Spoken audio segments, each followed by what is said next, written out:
অবশেষে পশ্চিমবঙ্গ সরকার তার কলকাতা গেজেটে স্কুল সার্ভিস কমিশন এবং আপার প্রাইমারি নিয়ে গেজেট প্রকাশ করলো এবং স্কুল সার্ভিস কমিশন ডেলি পেপারে ছোট্ট করে বিজ্ঞাপন দিল। কিন্তু সিলেবাস কি হবে এবং আরও বেশি বিস্তারিত পাওয়া যাবে এই স্কুল সার্ভিস কমিশনের ওয়েবসাইটে, সেটা তারা বলে দিয়েছে। কারণ অনেকে এখনও দ্বিধায় আছেন যে সিলেবাসটা কোথায়, পিওর সায়েন্সের যারা তারা দুটো নেবে নাকি বায়ো সায়েন্সের দুটো নেবে না একটা নেবে ইত্যাদি নানা রকম। এখন আপনারা সব জেনে গেছেন একাডেমিক 10, এক্সাম 60 এবং ইন্টারভিউ 20, আর হচ্ছে কি আপনার যেটা এক্সপিরিয়েন্স, যেটা সেই এক্সপিরিয়েন্সে 10 নম্বর রেখেছে। এইটাই সবচেয়ে মারাত্মক আকার ধারণ করবে কাল পরশুর মধ্যে, আমি আপনাদের বলে দিলাম। কারণ এটার জন্য কিন্তু কেস বা মামলা করতে একটা শ্রেণী রেডি আছে, তারা অনেক আগে বলেছে। কারণ সুপ্রিম কোর্ট বলে দিয়েছে কোনো রকমের এক্সট্রা ফেসিলিটি তাদের দেওয়া যাবে না। অর্থাৎ আপনারা যারা একদম নিউ, যাদের কোনো অভিজ্ঞতা নেই, তারা 10 নাম্বার বাদ দিয়েই লড়তে নামছেন। অর্থাৎ ফুটবল খেলার আগে 3 গোল খেয়ে আপনারা মাঠে নামছেন এবং সেই সঙ্গে সঙ্গে আপার প্রাইমারিরও দিয়ে দিয়েছে। কিন্তু আপার প্রাইমারির বিস্তারিত জানিয়ে দেবে স্কুল সার্ভিস কমিশন, যে কবে পরীক্ষা কবে কি সেটা জানিয়ে দেবে। টেট = 40, ওয়েটেজ মানে 150 নাম্বার = 40, আর যেটা সোশ্যাল স্টাডিজ সোশ্যাল সায়েন্স সেটা 25 দিয়েছে এক্সট্রা, মানে একটা লিখিত হবে। ইন্টারভিউ 20, আর ওই যে এক্সপিরিয়েন্স দিয়েছে আবার 5।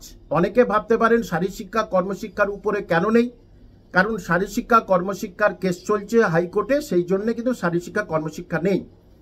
এখন আপনারা এবারে যারা প্রস্তুতি নেবেন তারা একেবারে বাড়িতে বসে পরিপাটি হয়ে প্রস্তুতি নিন, কোনো অসুবিধা নেই। আপনাদের বাড়িতে বসে পরিপাটি হয়ে প্রস্তুতি নিন এবং 3 মাস হাতে টাইম আছে। তার মানে আপনারা বুঝতে পারছেন 3 মাসের মধ্যে আপনাদের সব শেষ করতে হবে, বিশাল বিশাল সিলেবাস সব শেষ করতে হবে।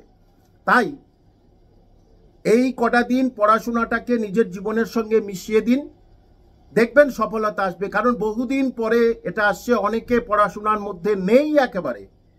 সুতরাং এই 3 মাসে যারা একেবারে প্রচণ্ড পরিশ্রম এবং প্রচণ্ড কনসেন্ট্রেশন দেবেন, মনোযোগ সহকারে পড়বেন, আশা করি তারা কিন্তু সফলতা অর্জন করবেন।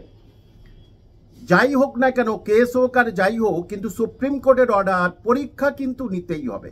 এটাতে আপনারা ভেঙে পড়বেন না। কেস হওয়া মানে যে পরীক্ষা হবে না তা নয়, বলবে আপনি একটু এটাকে পরিবর্তন করুন। অর্থাৎ এক্সপিরিয়েন্সটা আপনি কেন দিলেন শেষ পর্যন্ত দেখবেন পিছু হটে স্কুল সার্ভিস কমিশন ওই এক্সপিরিয়েন্সটা তুলে দিতে বাধ্য হবে, কারণ এটা কেস হবে। কিন্তু আবার বলছি, কেস হওয়া মানে এই নয় যে পরীক্ষা ভণ্ডুল হবে। কারণ সুপ্রিম কোর্টের অর্ডার আছে 31শে ডিসেম্বরের মধ্যে সব কাজ কমপ্লিট করতে হবে, তার বাইরে কেউ যেতে পারবে না।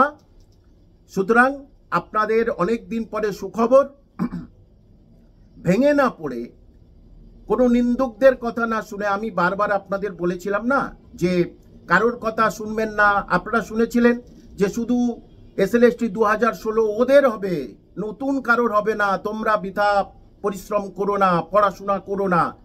আজকের আপনারা তাদের মুখে ঝামা ঘষে দিতে পারলেন তো। সুতরাং সবসময় সমাজের নিন্দুক থেকে দূরে থাকবেন, নিন্দুকদের কথা কোনোদিন কানে নেবেন না। কারণ সকাল থেকে তাদের সারাদিন ওই কোনো কাজকর্ম নেই এবং আপনাদের থেকে তারা পিছিয়ে আছে, তাই আপনাদের শুধু পিছিয়ে টানার চেষ্টা করে। মনোবল ঠিক রাখবেন, সামনে এগিয়ে চলুন।